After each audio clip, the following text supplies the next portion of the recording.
ko'pchilik bizga yozyapti, hipsmesini ichidan sichqondori chiqibdi, shu rostmi, biz bolamizga berardik, endi bermaylikmi deb. Shu haqida men izoh qoldirmoqchiman sizlarga.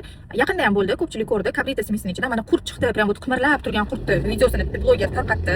Shuni ko'rib ishonib qolayotganlar ko'p. Chunki baribir bizda onalar o'zimiz ham sotamiz, bunaqa narsalarga ishonamiz. Nan mojarosi bilan bo'lgan temaga men umuman aralashmayman. Men faqatgina hozir ichidan kalamush dori chiqdi yoki qurt bor ekan yengi ochganda degan temaga men sodda qilib tushuntirib bermoqchiman. Bilasizlar, har bitta smes tagida muddat yozilgan bo'ladi. Kamida 2 yil yozilgan bo'ladi. Masalan 27-yilgacha yoki 28-yilgacha. Va yana yonida qo'shib yozilgan bo'ladi. Ochilgandan keyin 1 oy foydalanish mumkin, keyin bolaga berish taqiqlanadi deb. Nimaga bilasizlar? Har bitta smes vakuum holatida upakovka qilingan bo'ladi va u ochilgandan keyin kislorod bilan reaksiyaga kirishgandan keyin uzoq muddat foydalanish mumkin emas bo'ladi. Sababi faqatgina kislorod bor joydagina mikroorganizmlar ko'payadi yoki aksincha foydali bakteriyalar o'ladi.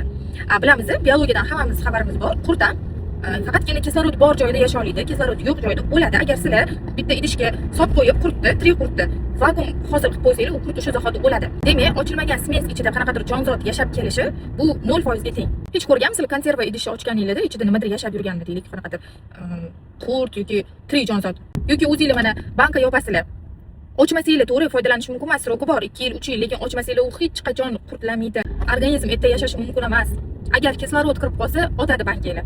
Hamma bu fizika qonuni, bu biologiya, bu menimcha eng minimum maktabda o'tirgan tema-da.